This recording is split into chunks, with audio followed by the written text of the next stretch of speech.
হচ্ছেন প্রযোজক মোহাম্মদ আবু সাহেব, ওনার মুন্ডিশি মৌলভীবাজার। তো স্যার একজন সিলেট বিশ্ববিদ্যালয়ের আইন অধ্যাপক, সাবেক এজিএম মোবাইল ব্যাংক পিএলসি আইনের এজিএম ছিল এবং অ্যাডভোকেট, বর্তমান রানিং একজন লেখক, গবেষক, সাংবাদিক, সংগঠক, শিক্ষাবিদ, প্রাবন্ধিক, কলামিক, সহযোগী সম্পাদক, জাতীয় দৈনিক সদস্য নেতা।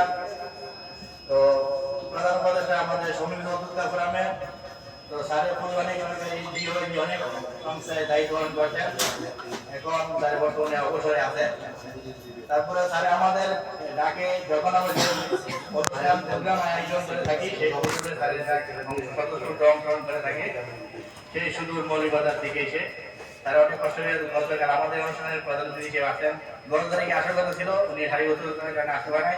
তার আগে অনুষ্ঠানে আসছিল, এখানে আমরা করছিলাম ডিসেম্বরে। প্রতি মাসে আমাদের একটা স্টার অ্যাওয়ার্ড প্রোগ্রাম থাকে বিভিন্ন প্রতিষ্ঠানে। তো আমি যে 41টি প্রতিষ্ঠানের প্রধান উপদেষ্টা আছি, উপদেষ্টা, সভাপতি, সাধারণ সম্পাদক হিসেবে। তো অনেক কমিটির নারী উদ্যোক্তারা বলে যে ভাই আমাদেরকে অনুষ্ঠানে সার্বিকভাবে সহযোগিতা করেন। তো স্বপ্নদেই নারী উন্নয়ন ফাউন্ডেশন এই প্রতিষ্ঠানের প্রতিষ্ঠাতা আমরা দুইজন, সানিয়া ফারহানা লিজা এবং আমি। তো সানিয়া ফারহানা লিজা বর্তমানে জনপ্রশাসন মন্ত্রণালয়ে আছে, সে প্রতিষ্ঠানিক কর্মকর্তা, সহকারী সচিব হিসেবে। তো উনি 43তম বিসিএস। তো আমার ম্যাডামের সাথে একসাথে পড়াশোনা করছে, ম্যাডামের খুব ক্লোজ। সেই সুবাদে আমাকে খুব আন্তরিকভাবে অনার করে এবং প্লাস বলে সব বছর কাজে যে বড় ভাই আপনি আমাকে একটু সাপোর্ট দেবেন। তো লিডার কথা ফালাইতে পারি না, আমি দায়িত্ব নিয়েছি। যাই হোক, এখন আমাদের প্রধান উপদেষ্টা সম্মিলিত উদ্যোক্তা ফোরামের প্রফেসর আবু তাহের স্যার মূল্যবান বক্তব্য প্রদান করবেন। আজকের অনুষ্ঠানের প্রধান অতিথি। তো স্যারের মূল্যবান বক্তব্য প্রদানের জন্য অনুরোধ করছি। বিসমিল্লাহির রহমানির রহিম। স্বপ্নদেই নারী উন্নয়ন ফাউন্ডেশন কর্তৃক আয়োজিত আজকে স্বপ্নদেই স্টার যারা প্রাপ্ত হয়েছেন অ্যাওয়ার্ড, সেই অদম্য নারী উদ্যোক্তা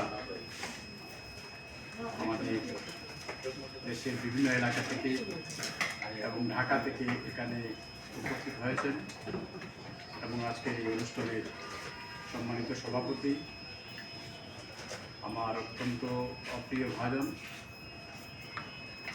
দেলোয়ার জাহান, তাকে অনেক বিশেষায়িত করা যায়। একজন কবি, সাহিত্যিক, সঙ্গত, উদ্যোক্তা, অনেক কিছু। আজকের অনুষ্ঠানে বিশেষ অতিথি হিসেবে উপস্থিত আছেন জেসমিন হোসেন জুই।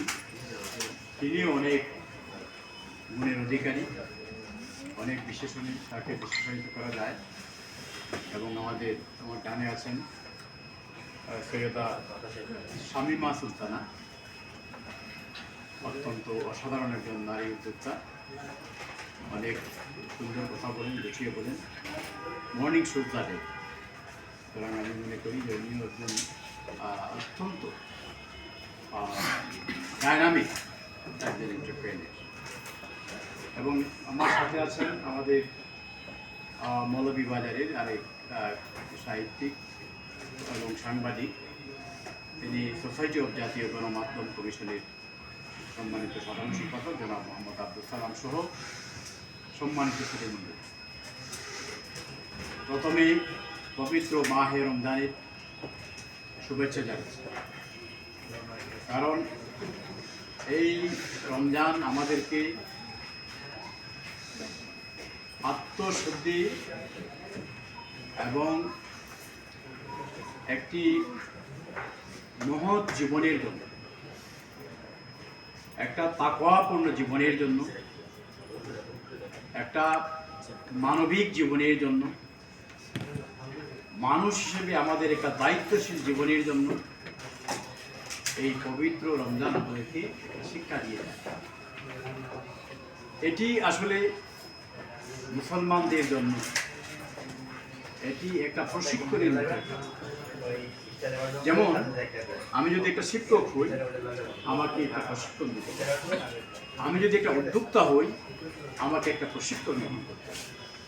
আমি যে যাই হই হোয়াটএভার ইট নেচার, আমাকে কিন্তু একটা প্রশিক্ষণের মাধ্যমে আমাকে সেই পেশায় আসতে হবে। সেজন্য মানুষ হিসাবে আমাদেরকে তাকওয়াপূর্ণ জীবনের জন্য মহান সৃষ্টিকর্তা আমাদেরকে এই রমজান দিয়েছেন। এই রমজানে উপবাসের মাধ্যমে আমরা আমাদের জীবনকে একটা নতুন জীবন, একটা ইনসাফপূর্ণ জীবন, একটা মানবিক জীবন হিসাবে যাতে আমরা গঠন করতে পারি, সেই জন্যই আমাদের। শুধু তাই নয়, অন্যান্য ধর্মেও এই উপবাসের কথা কিন্তু আছে। মহাত্মা গান্ধী প্রায় সারা বছর মানে তিনি কিন্তু উপবাস থাকেন দিনে। সুতরাং এই যে উপবাসের একটা বা রমজানের একটা মাহাত্ম্য, এটা কিন্তু বলে শেষ করা যাবে না। শুরুতে আমি কথা বলি। যাই হোক, এই যে আজকে আপনারা দেশের বিভিন্ন অঞ্চল থেকে এসে আপনারা স্বপ্নকে জয় করে আপনারা অ্যাওয়ার্ড পাবেন, অ্যাওয়ার্ড দিচ্ছে। তো স্বপ্নকে কিভাবে জয় করতে হয়? স্বপ্নকে জয় করতে হয় কঠোর পরিশ্রমের মাধ্যমে, স্বপ্নকে জয় করতে হয় লেগে থাকার মাধ্যমে, স্বপ্নকে জয় করতে হয় পড়াশোনার মাধ্যমে, স্বপ্নকে জয় করতে হয় বেশি বেশি কঠোর পরিশ্রমের মাধ্যমে। এবং যখনই আপনি স্বপ্নের মাধ্যমে এই বিষয়গুলো যখন আপনি নিয়ে আসবেন যে আমি একজন উদ্যোক্তা হতে পারি, একজন বলেছেন ঢাকা ইউনিভার্সিটি থেকে পাস করেছেন, ল পাস করেছেন, হাইকোর্টে এনরোলমেন্ট আছে, কিন্তু এখানে এসেছেন উদ্যোক্তা নাম দিব। তো এটি হচ্ছে একটা স্বপ্ন। স্বপ্ন আসলে কিন্তু যে স্বপ্নকে যদি স্বপ্নের মতো আপনি ভাবেন, তাহলে কখনো কিন্তু এটা বাস্তবে হবে না। স্বপ্ন দেখতে হবে কঠোর পরিশ্রম। এজন্য পাওলো কোয়েলো তিনি পৃথিবী বিখ্যাত একজন লেখক। তিনি একটি কথা অত্যন্ত সুন্দর বলেছেন, when a person really desires something, all the universe conspires to that person to realize his dream. যখন কোনো মানুষ কোনো স্বপ্ন দেখে এবং মনে মনে ধারণ করে যে আমি এই কাজটি করতে চাই, আমি পৃথিবীর বাংলাদেশের অথবা পৃথিবীর শ্রেষ্ঠ উদ্যোক্তা হতে চাই, আমি একজন বড় ধরনের একজন ব্যবসায়ী হতে চাই, আমি একজন বিখ্যাত মানুষ হতে চাই, তাহলে ওই যে পাওলো কোয়েলো যেটা বলেছেন, তখন প্রকৃতি তাকে সেটি দেওয়ার জন্য একটা ষড়যন্ত্র করতে থাকে যে আমি ওই সানজিদা রহমানকে ওই জায়গায় পৌঁছে দেব। কারণ সে শয়নে স্বপনে জাগরণে তার চিন্তা একটাই যে আমি একজন বড় মানুষ হতে চাই, আমি একজন বড় উদ্যোক্তা হতে চাই, আমার প্রতিষ্ঠানে শত শত হাজার হাজার লক্ষ লক্ষ কর্মচারী কাজ করবে। সেই স্বপ্ন আমি দেখি। কিভাবে দেখি? আমি সব সময় সেই স্বপ্ন দেখি। এবং আসলে স্বপ্ন শুধু ঘুমিয়ে দেখলে হবে না, স্বপ্নকে দেখতে হবে, মস্তিষ্ককে বলতে হবে যে তুমি কি চাও, আমি এটা চাই। সেটা কিন্তু আপনি সব সময় রাস্তায় হাঁটছেন, স্বপ্ন দেখতে হবে যে আগামীকাল আমি ওই দেলোয়ার সাহেবের প্রোগ্রামে যাব, আমি সেখানে একটা কুইজ হবে, সেই কুইজে আমি সবটা আমিই দেবো, আমিই বলবো, আমি সেখানে পাস হতে চাই। তখন ওই প্রকৃতি আপনাকে সেটি দেওয়ার জন্য, সেইভাবে আপনাকে একটা প্রথম করার জন্য প্রকৃতি একটা প্রস্তুতি নিয়ে থাকে যে না, তাকে ওই সান্নিধ্যাকে বা অন্যদেরকে বা তুষিনকে বা মানে অন্য যেই হোক, তাকে সেটা প্রকৃতি করে দেবে। আর যদি শুধুমাত্র ঘুমান যে আজকে না কালকে করবো, কালকে না পরশু করবো, এর পরের দিন করবো, আগামী সপ্তাহে করবো, একটু রেস্ট নেই, জীবনে তো অনেক কিছু করলাম, হ্যাঁ, একটু এখন রেস্ট দরকার। নো, রেস্ট হবে আপনি যখন মারা যাবেন, তখন রেস্ট। কারণ আপনি আমাকে অনেকে বলে যে আপনি তো এখন একটা চাকরি বাদ দিয়েছেন, রিটায়ার করছেন, এখানে একটু রেস্ট করেন। রেস্ট মানে তো আমি বুঝি না, আসলে আমি বুঝি না রেস্ট। আমি তো মনে করি যে আবার শুরু হয়েছে, আমি আর একটা, যেহেতু আমার একটা চাকরি শেষ হয়েছে, আমি এখন প্র্যাকটিস করা দিই, আমি মাত্র শুরু করছি, আমি তো শুরু করছি, কাজে আমার তো ওখানে রেস্টের কোনো প্রয়োজন নাই। আর আসলেও যেদিন আমি এলপিআরে গেছি, এর পরের দিনই আমি আর একটা চেম্বারের আগে থেকে রেডি করছি, আমি চেম্বারে। এটা কিন্তু আসলে মানে আমি কিন্তু I am not proud for that, আমি গর্ব করে বলতেছি, আমি বলতেছি আমরা সবাই এরকম যে আমরা কিন্তু রেস্ট নেই।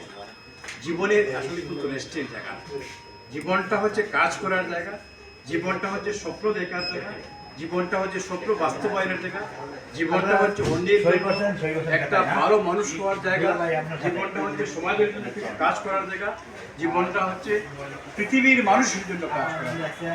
যে কারণে আল্লাহও যে আমাদেরকে সৃষ্টি করেছেন যে কুনতুম খায়রা উম্মাতিন উখরিজাত লিন-নাস তা'মুরুনা বিল মা'রুফ ওয়া তানহাউনা আনিল মুনকার, যে তোমরা এমন এক জাতি, তোমাদেরকে সৃষ্টি করা হয়েছে মানব জাতির কল্যাণের জন্য, আমাদেরকে সৃষ্টি কিন্তু করা হয়েছে মানব জাতির কল্যাণের জন্য।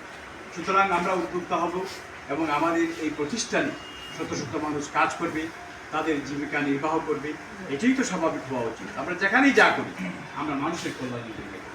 আমরা একদিকে আমরা নিজে উপার্জন করব, অন্যদিকে আমরা যদি নিয়ত যদি সঠিক থাকে, নিয়ত, তাহলে কিন্তু আমার নিজের কাজ করেও আমি কিন্তু পুণ্য অর্জন করতে পারবো। যদি আমার ওই যে আপনার বুখারী শরীফের একটা হাদিস আছে, জানেন সবাই, অনেকেই শুনছে, ইন্নামাল আমালু বিন্নিয়াত, সমস্ত কিছুই মানুষের নিয়তের উপর, যা কিছু সুতরাং আমরা নিয়তটাই ভাবি।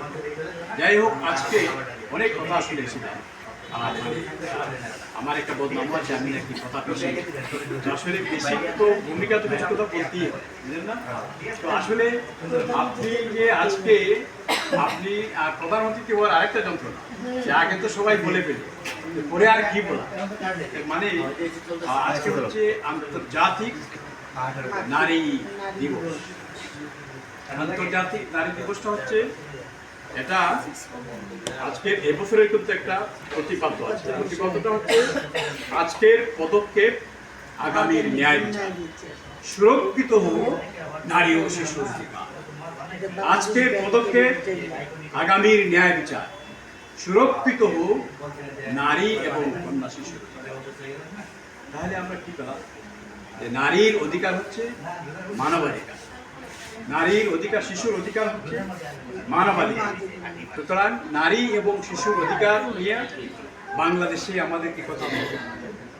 কেন বলতে হবে? আজকে পত্রিকার কথা খুললে কয়েকদিন আগেও দেখছেন, নরসিংদীতে দর্শন করার পরে আবার ওই 16 বছরের সেই মেয়েটিকে হত্যা করেছে। নরসিংদী তো মানে একটা ঘটনা, প্রতিনিয়ত দেশের বিভিন্ন জায়গায় আজকে নারীদেরকে এইভাবে মানে নির্যাতন করা হচ্ছে। সেই নির্যাতন 7 বছরের মেয়েকে দর্শন করা, চট্টগ্রাম বিভিন্ন জায়গায়, সীতাকুণ্ডে। কারণ এই বিষয়গুলো নিয়ে শুধু নারীরা সোচ্চার হলে হবে, নারী পুরুষ সবাই মিলে একটা আন্দোলন করতে, বিপ্লব করতে হবে। যেভাবে ওই 24শে জুলাই আমাদের ছাত্র জনতা যেভাবে বিপ্লবের মাধ্যমে, গণ অভ্যুত্থানের মাধ্যমে একটা নতুন বাংলাদেশ বিনির্মাণ করেছে, ঠিক সেভাবে আমাদের নারী নির্যাতনের বিরুদ্ধে আমাদেরকে ঐক্যবদ্ধ হতে হবে। নারী পুরুষ সকল মানুষ, রাজনীতি আমরা বুঝি না, আমরা বুঝি রাজনীতি যার যার, নারীর অধিকার হবে সবার, রাজনীতি যার যার, আমাদের নারীদের সুরক্ষা দিতে হবে সবাই একসাথে মিলে। আজকে আমাদের দেশনেত্রী খালেদা জিয়া প্রমাণ করে দিয়েছেন যে বাংলাদেশে নারীর অধিকারটা তিনি ছিলেন একজন আপসহীন নেত্রী। সুতরাং আমরা যদি বলি যে নারীর অধিকার নাই, নারীর অধিকার কিন্তু আছে, কিন্তু আমরা যারা অধিকারের ব্যাপারে আমরা সোচ্চার না, আমরা কিন্তু অনেক পুরুষ নারীর অধিকার দিতে চাই, আমরা অনেকটা সেকেলে। সেজন্য নারীরা যদি সোচ্চার থাকে তাহলে কিন্তু আমরা বাধ্য হব নারীর